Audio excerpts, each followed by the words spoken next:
everyone, welcome to the third episode of Ansel Podcast. Today I have my friend John Tran here. We call him JT for short. He's a fellow lifeguard here at UNT. So JT, please introduce yourself. Hey guys, I'm John Tran. People call me JT. It's short, it's easy, it sounds cool just like Jason Tatum. I was born in Vietnam, then I moved to Canada, and then now I'm in the US to get my college degree. Okay, JT, what made you choose UNT for your studies? What course are you pursuing? The reason why I chose UNT is because I couldn't get to like one of those top schools like UT at Austin, Texas, because like they require too much scores and GPA. The reason why I chose computer engineering is because as a kid I watched a lot of like sci-fi movie and I got inspiration from there. So when I grow up, I want to build like something like space rockets, spaceship.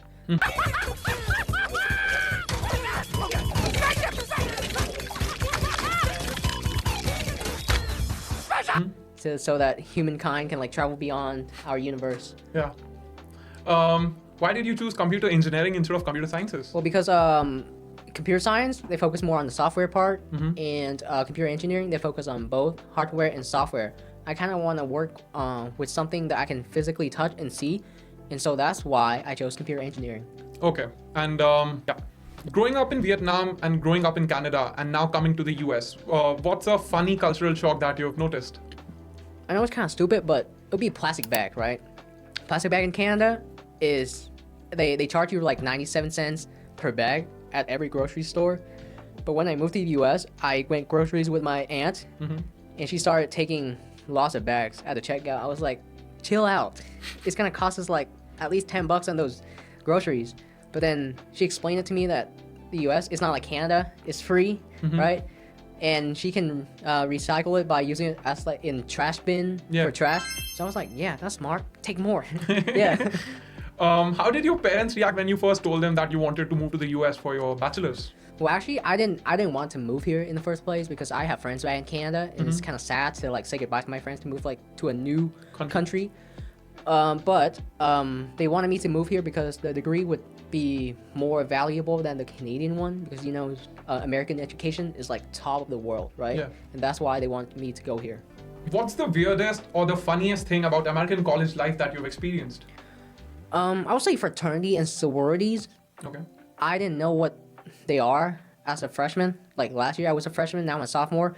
And then I started to do research on Google. I was like, that sounds fun, because like fraternity is like a group of boys. It's called a group like brotherhood, where boys come together to like help each other out with relationship, networking, and it's the same thing for sorority. And sometimes they have parties and they kind of come together, hanging out, date each other and stuff. It was quite fun, but like the drinking part is not my thing, so that's why I didn't join any frats. Okay, and how does one go about joining a frat? Well, I'm not sure the process, but you can always talk to like a friend who's in the frat, and he would just like go tell other frats, like the head of the frat. Welcome to Fight Club. Any funny or awkward moments adjusting to the Texan way of life? Yeah, there's no snow, right? In Canada, it snows like I think from December until May, so you will experience a lot of snow in Canada, and it gets cold around like August. But in Texas, it is hot for a majority of the part, and they don't get much snow, so that's kind of, I didn't feel any Christmas vibe when I moved to Texas. I didn't feel anything. Yeah. Texas is known for its food, right? What has been your favorite food discovery here? It's gotta be brisket. Me and Chris traveled down to like Austin once, and we stopped by a place called Terry's Black for some brisket. It was really good, and I would recommend, if you come here in the US, in Texas especially, you gotta try that thing out. Okay, now let's talk about Indians in the US. Okay, what's the first thing that comes to your mind when you think of Indians? They're smart. You can see like CEO of like Google, he's Indian, he's smart. They're hardworking too, and they're really nice. I like them for their food. One of like my favorite food, and one of probably like the best food in the world, is like biryani and with butter chicken. I like them a lot. I would get them like twice a month. Wow. Yeah. Growing up in Canada, you must have seen a lot of Indians, right? What do you think of them? What do you think of the Indian community there? Well, they're a bit different than American Indians, but so far they're friendly. They're nice people. They're hardworking. But in Canada, there's like one city called Brampton where they have like the biggest Indian community there. You can see like food stores, like the culture there is like basically like a small Indian town for me. Yeah. And I move there sometimes to get like to hang out with friends and to get some Indian foods and to get to know their culture. Okay. What's the one thing you've noticed about Indians at UNT? Not much, but one thing that I noticed is that most of them are in like engineering major, right? Most of them. I talk to most of them and they're either in business or engineers, but mostly engineers. Yeah. Because Indians are smart, right? Indians are known for their big weddings. Have you ever been invited to one? I have not, but I think a few years ago there was like one of the biggest wedding in the world, like of an American singer. I think. Do you know his name? I think you're talking about Nick Jonas. Yes, and his wife. What's her name? Priyanka Chopra. Yes, dude, they're perfect couples, right? They look beautiful together, and that's what, like one of the biggest wedding that I know like a few years ago, and just recently like a few years ago, like one or two, there's like one famous Indian billionaire. Yeah. Mukesh Ambani. Yes, I think he invited Justin Bieber, right? Yeah. He had Justin Bieber, Coldplay, Rihanna, everyone basically. It was amazing. What's one Indian tradition or cultural habit that you find unique? I'll say the way they worship gods. Yeah. It's kind of remind me of like the Greek gods, like 12 Greek gods. They have. It's interesting to get to learn more about their culture in that way. Yeah. What's something that Indians do that you find amusing or even confusing? The way they enjoy life. Like I've seen a lot of Indians like dancing on the street, like they dance everywhere. And I think that is a good way for people to learn, right? Like be positive in life and then just go out there and show people your culture and stuff. Go out there and their music is nice too. I listened to a few of the Indian songs. I just don't remember the name, but some of them has like good rhythm and melodies. Yeah. If you could give Indians one piece of advice on how to live in the US or Canada, what would it be?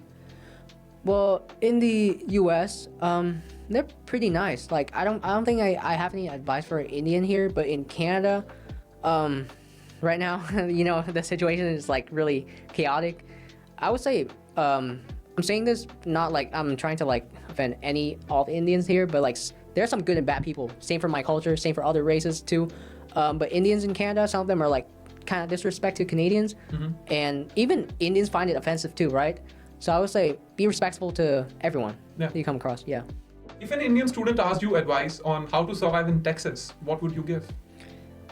Well, Texas so far is pretty safe, better than California, right? There's you cannot find any like drugs and stuff in Texas. There's a few, but like not like to the amount that like a lot like in California.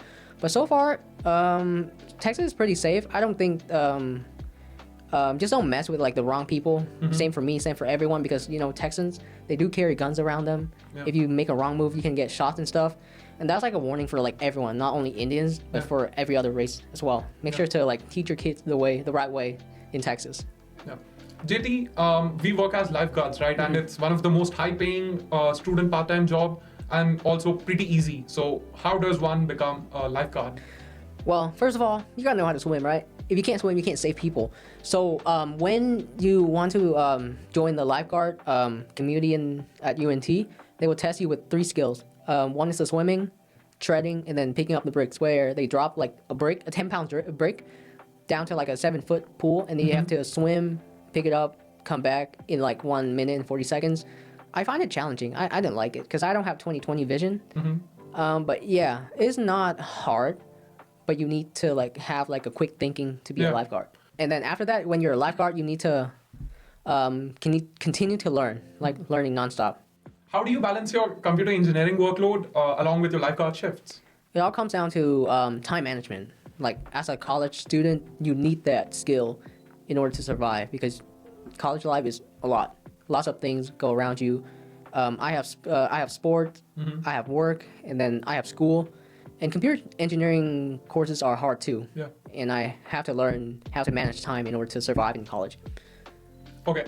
If you had to teach swimming to a robot you built, how would you go about it? First of all, make sure the robot is waterproof. Otherwise, it will just die.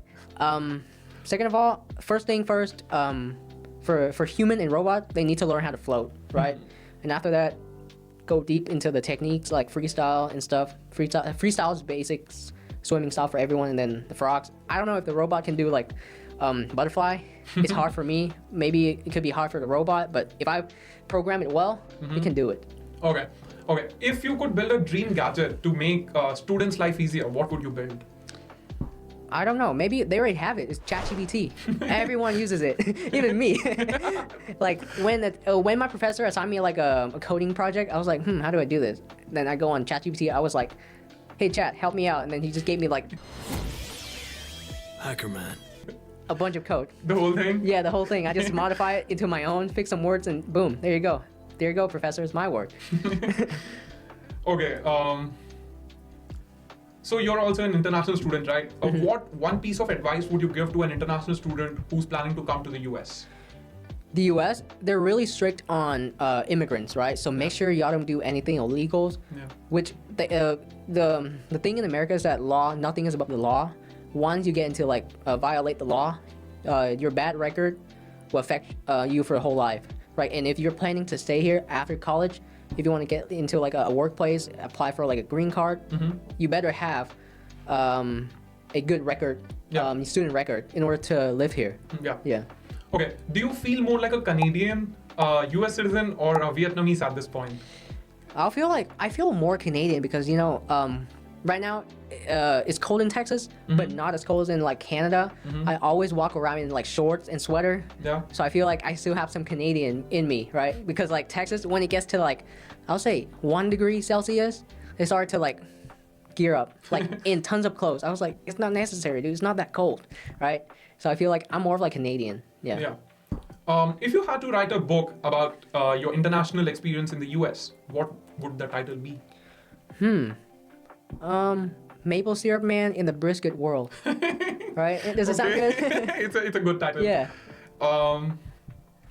What's the most Canadian thing that people here at UNT notice about you? Hockey.